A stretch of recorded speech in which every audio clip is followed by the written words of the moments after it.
사랑의 하나님 아버지 감사합니다. 오늘도 주님이 은혜를 베풀지 않으시면 우리가 이 땅에서 살 수 없음을 고백합니다. 그 은혜를 알고 우리가 한시라도 깨어 있을 수 있도록 우리를 다스려 주옵소서. 죄와 불화가 지배하는 이 세상에서 오직 하나님과 화목하고 하나님의 선한 뜻을 실행하는 삶이 되게 하여 주옵소서. 곳곳에 전쟁과 고통이 가득하여 낙심할 때가 있사온즉 그럼에도 불구하고 이 땅을 사랑하시는 하나님의 긍휼을 기억하고 이 세상과 이웃을 위해 기도하게 하옵소서.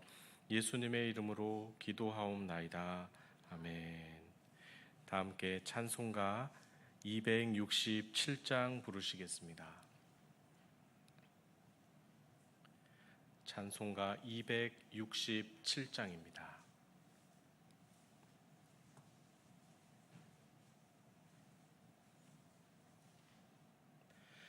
주의 확실한 약속의 말씀 듣고 주만 믿으면 구원을 얻으리라.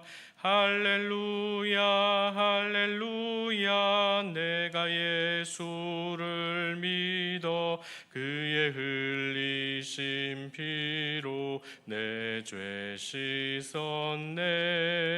할렐루야 할렐루야. 내가 예수를 믿어 그의 흘리신 피로 내 죄 씻었네. 나의 갈 길이 험하고 위험하나 항상 예수의 도우심 믿고 가네. 할렐루야 할렐루야. 내가 예수를 믿어 그의 흘리신 피로 내 죄 씻었네. 할렐루야 할렐루야. 내가 예수를 믿어 그의 흘리신 피로 내 죄 씻었네. 주의 보좌에 천사들 둘러서서 우리 구주를 높이어 찬양하네. 할렐루야 할렐루야. 내가 예수를 믿어 그의 흘리신 피로 내 죄 씻었네. 할렐루야 할렐루야. 내가 예수를 믿어 그의 흘리신 피로 내 죄 씻었네. 예언자들과 왕들도 반열대로 왕금길 따라 나와 찬송하네. 할렐루야 할렐루야. 내가 예수를 믿어 그의 흘리신 피로 내 죄 씻었네. 할렐루야 할렐루야. 내가 예수를 믿어 그의 흘리신 피로 내 죄 씻었네. 우리 모두 다 그 반열 뒤따르며 함께 즐거운 찬송을 부르리라. 할렐루야 할렐루야. 내가 예수를 믿어 그의 흘리신 피로 내 죄 씻었네. 할렐루야 할렐루야. 내가 예수를 믿어 그의 흘리신 피로 내 죄 씻었네. 오늘 우리에게 주시는 하나님의 말씀은 어제와 동일한 예레미야서 1장 9절 말씀입니다. 구약 1050면 예레미야 1장 9절 말씀입니다.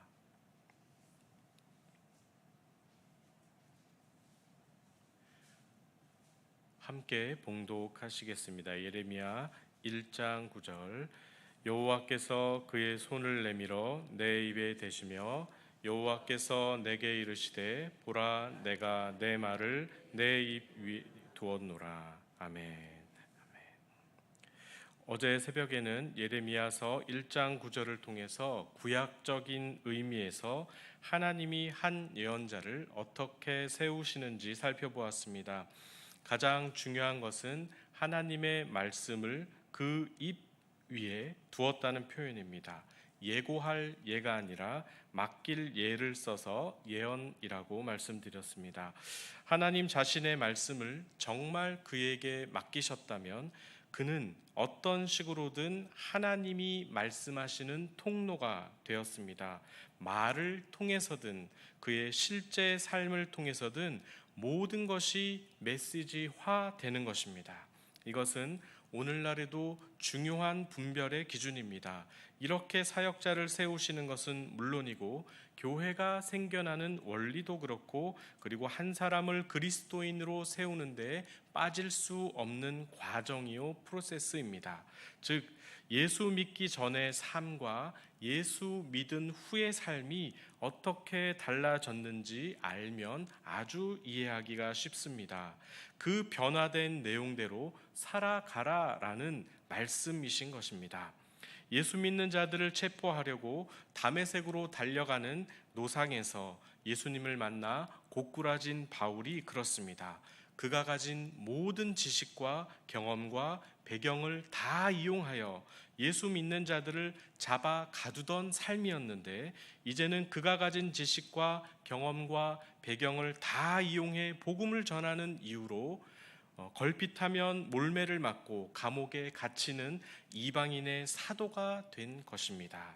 그래서 그의 서신에는 간증이나 자신의 사도권에 대한 변론이 여러 번 나오는데 가장 드라마틱한 부분은 아마도 빌립보서 3장 4절에서 9절일 것입니다. 우리 함께 살펴보겠습니다. 그러나 나도 육체를 신뢰할 만하며 만일 누구든지 다른 이가 육체를 신뢰할 것이 있는 줄로 생각하면 나는 더욱 그러하리니 나는 8일 만에 할례를 받고 이스라엘 족속이요 베냐민 지파요 히브리인 중에 히브리인이요 율법으로는 바리새인이요 열심으로는 교회를 박해하고 율법의 의로는 흠이 없는 자라. 그러나 무엇이든지 내게 유익하던 것을 내가 그리스도를 위하여 다 해로 여길 뿐더러 또한 모든 것을 해로 여김은 내 주 예수 그리스도 예수를 아는 지식이 가장 고상하기 때문이라.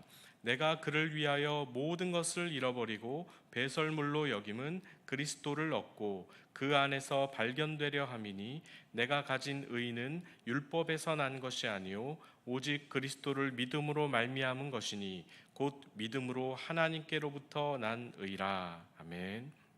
바울의 사도권을 공격하고 모세의 할례도 받아야 구원 얻는다고 하면서 교회를 어지럽히는 유대인들이 따지던 것들이 있습니다. 그것은 육체로 신뢰할 만한 것들을 따졌습니다. 그런데 그것으로 말하면 바울보다 더 뛰어난 자가 없었습니다. 육체를 신뢰할 만한 것이 있는 줄로 생각하면 나는 더욱 그러하다. 율법대로 8일 만에 할례를 받고 출신으로 따지면 이스라엘 족속이요 베냐민 지파요 히브리인 중에 히브리인이요 학력으로 따지면 당대의 가장 유력한 가말리알의 바리새파요 도덕적인 열심으로 따지면 교회를 박해할 만큼 율법의 의로는 흠이 없는 자였다 표현합니다. 히브리인 중에 히브리인을 누가 건들 수 있었겠습니까? 그러나 바울이 오늘날 우리에게 기억되는 결정적인 이유 하나가 있다면 이 모든 유익하던 것들을 그리스도를 위하여 다 해로 여긴 것입니다. 모든 것을 해로 여기고 모든 것을 잃어버리고 모든 것을 배설물로 여긴 것은 그것들을 다 버려야 내 주 예수 그리스도를 얻을 수 있었기 때문입니다. 내 주 예수 그리스도를 아는 지식이 가장 고상하기 때문에 그 하나를 얻으려고 육체로 신뢰할 만한 것들을 다 잃어버린 것입니다. 그러니 바울은 앞으로 어떻게 살아야 할까요? 예수 그리스도를 배우고 그를 따르며 살아야 하는 것입니다. 그것을 얻기 위해 자신의 유익하던 것을 다 버렸기 때문입니다. 이것이 바울의 삶 전체가 하나의 메시지화된 대표적인 사례입니다. 와, 대단하다. 히브리인 중에 히브리인이었다더라. 바리새파 중에서도 가말리엘의 직계 제자였더라. 베냐민 지파의 교회를 박해할 정도로 유대교에 대한 충성심과 열심이 뛰어난 자였다더라 라고 하는 사실에 집중하지 않습니다. 오늘날 우리는 이러한 배경들이 참 중요한 시대를 살고 있습니다. 남들한테 얘기를 해도 뭐 하나 내세울 것이 있어야 자존심이 상하지 않습니다. 예수를 믿어도 그런 경우가 많이 있고, 목회자가 되어도 그런 경우가 많이 있는 것 같습니다. 다 버리지 못한 것이죠. 예수 그리스도를 아는 지식이 가장 고상하지 않기 때문에 벌어지는 일입니다. 다 배설물로 버리기는커녕 그것들이 가장 중요한 것처럼 여기니 예수님은 항상 뒷전으로 밀려나 차선이 되는 경우들을 보게 됩니다. 이러한 삶은 하나님이 주신 하나님의 말씀, 그 메시지가 분명하지 않습니다. 하나님이 말씀을 맡기셨는데 그 말씀의 진위를 가려내어 살기보다는 아직도 버리지 못한 세상 것들에 미련을 두어 신앙생활에 근심 걱정이 끊이지 않는 것입니다. 그래서 바울 하면 바로 떠오르는 것이 예수 그리스도입니다.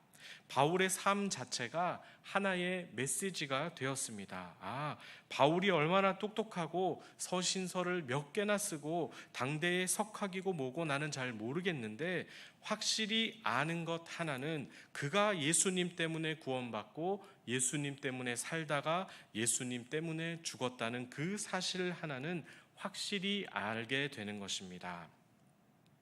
예레미야도 같습니다. 그가 어디 출신이고 어떤 예언을 했고 어떻게 죽었다는 것이 기억에 남기보다는 유다가 망해가던 그 시대의 부름을 받아 눈물로 하나님의 심판을 예언했던 눈물의 선지자라는 것이 기억납니다. 감금되고 폭행당하면서도 그가 하려는 일이 무엇이었나? 결국 하나님이 맡기신 말씀을 가감 없이 유다에 전하는 것이었습니다. 그래서 예레미야라는 한 사람이 기억나기보다는 그를 통해 심판을 전해 들은 유다 백성의 완악함과 불순종, 그럼에도 불구하고 그들에게 기회를 주시려 했던 하나님의 끝없는 구원 의지를 우리가 기억하게 되는 것입니다.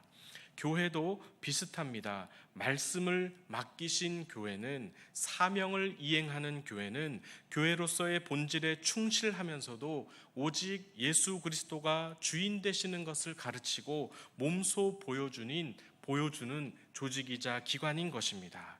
그래서 교회에 발을 처음 내딛는 분들이 느낄 수 있는 것은 이곳에 오면 세상 돌아가는 것 같지 않다라고 느끼는 것입니다. 다들 서로 격려하고 섬기고 수용하고 용서하고 자기 십자가를 지려는 사람들이 모였으니 왜 저렇게 사나 하고 가치의 혼란을 느끼다가 이렇게 깨닫게 되는 것입니다. 예수님이 그렇게 사셨기 때문이구나. 그래서 이분들도 예수님을 본받고 그렇게 사는 성도님들을 본받아 살아가려고 하는 것입니다. 그럴 때 교회도 함께 성숙해지는 것입니다. 지난주에는 특이하게도 예수 믿은 지 얼마 되지 않은 분들로부터 두어 가지 질문을 받았습니다. 첫째는 교회에 나와 보니까 예수 보혈 말을 많이 하던데 예수님은 부활해서 살아나신 분이 아니요. 그런데 왜 자꾸 죽었다, 예수가 피를 흘렸다 강조를 합니까? 도대체 그게 부활과 무슨 상관입니까? 라고 질문하셨습니다. 성도님들 들어보시니 어려우시죠? 질문이 좀 어려웠습니다. 뭐라고 대답해 주시겠습니까? 제가 배운 교리나 성경 핵심 진리를 전할 수는 있었습니다. 부활하신 것 맞고 지금도 살아계시지만 그분이 왜 죽었냐면 우리의 죄 때문에 죽었기 때문에 강조하는 것이다. 하나님이 보실 때 인간이 죄를 지은 대가는 죽음이라는 형벌인데 우리가 죽어야 할 그 죽음을 예수님이 대신 죽으심으로 우리가 죽지 않고 하나님의 자녀까지 될 수 있었던 것입니다. 그래서 우리가 의지할 것이라고는, 우리가 내세울 것이라고는 그 예수님의 생명값, 피값, 생명을 구하기 위해 흘린 값진 희생의 피를 우리가 늘 기억하고 의지하는 것입니다. 이렇게 설명드렸더니 아마도 이해가 되셨던가 봅니다. 그러나 한편으로 이렇게 말하면서 제가 두려웠습니다. 교리적으로 설명할 수 있어도, 성경의 핵심 가치를 말씀드릴 수는 있어도 예수 믿는 사람들의 어떤 불편한 행실 때문에 이분이 시험 들어서 예수님께 마음을 온전히 열지 못할까 봐입니다. 그래서 말로 하는 전도도 중요하지만 그보다 더 중요한 것이 내가 전하는 복음대로, 그 복음대로 바로 살고 있느냐가 더 중요하다고 느꼈습니다. 항상 이 세상 사람들은 우리를 이중적으로 평가하고 있습니다. 말은 잘하지만 저 사람들 교회에서 하는 모습을 보면 나가고 싶지 않다는 사람들도 꽤 많이 있습니다. 이러한 일이 왜 일어나냐면 우리의 전하는 바, 전도하는 그 내용과 우리의 삶의 메시지가 일치되지 못해서입니다. 두 번째 받은 질문은 새가족 교육 때에 있었습니다. 기도하라고 하는데 도대체 기도는 어떻게 하는 것입니까? 갑자기 너무 당연하고 쉬운 질문을 진지하게 하셔서 처음엔 당황했습니다. 그러나 교회에 처음 등록한 분 입장에서는 모든 게 낯선 게 당연합니다. 그 입장에서 충분히 배려해 주어야 합니다. 너무도 당연히 여겨왔기 때문에 어떻게 설명하기가 어려웠습니다. 처음에는 기도하라고 성경이 말씀하기 때문입니다 라고 꺼냈지만 그 뒤로 참 어려웠습니다. 요즘 믿을 사람 하나 없는 게 당연하지만 그래도 하나님을 믿겠다고 여기 오셨는데 여차여차 믿을 만한 친구한테 속마음 털어놓듯이 그렇게 대화하는 것이 기도입니다. 백날 이렇게 설명을 드려도 직접 해보는 것이 훨씬 나으니 이번 주부터 그렇게 기도해 보시지요. 제일 중요한 것은 그렇게 기도하면서 하나님을 알아가는 것입니다. 친구를 알아가듯이 기도하면서 주고 받으면서 그렇게 하나님을 알아가고 닮아가는 것이 기도입니다. 이렇게 대답하면서도 속마음은 참 어려웠습니다. 나는 이렇게 살고 있나 물으니 갑갑했습니다. 옛날에는 나도 응답을 받았는데, 많이 받았는데, 옛날에는 기도가 시원시원하게 나올 때가 있었는데 생각하니 이렇게 전하고 가르쳐 드리면서도 확신이 부족했습니다. 결론적으로 하나님의 말씀을 맡은 사람, 예레미야나 바울처럼 사는 것은 무엇일까요? 거창하게 사명을 받고 복음의 전사가 되라는 말이기보다는 내가 믿는 예수님, 그분이 하신 말씀을 하나라도 지키고 순종하며 사는 삶일 것입니다. 그 삶이 믿지 않는 자들에게는 메시지 자체가 되는 것입니다. 왜 그렇게 유난을 떱니까? 라고 물으면 성공한 것입니다. 예수 믿으니까 그렇게 살지 하고 대답할 수 있기 때문입니다. 하나님이 오늘날 예레미야처럼 심판을 예언하는 사역자로 부르지 않으셨다면 우리의 일상에서 그렇게 묵묵히 그리스도를 따르며 성경을 살아내는 삶이야말로 구약의 예언자 못지않은 소명받은 삶이 될 것입니다.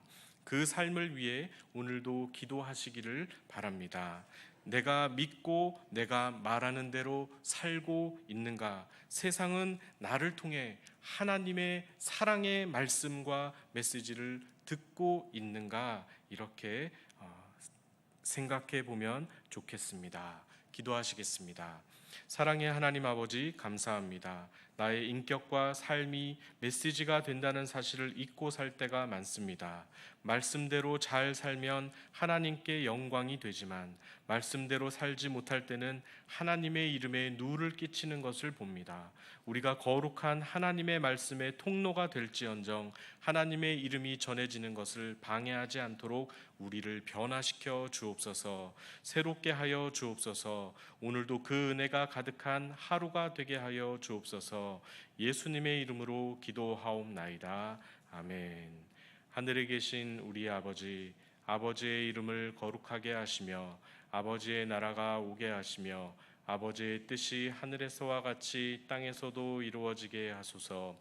오늘 우리에게 일용할 양식을 주시고 우리가 우리에게 잘못한 사람을 용서하여 준 것 같이 우리 죄를 용서하여 주시고 우리를 시험에 빠지지 않게 하시고 악에서 구하소서. 나라와 권능과 영광이 영원히 아버지의 것입니다. 아멘. 함께 기도하시겠습니다.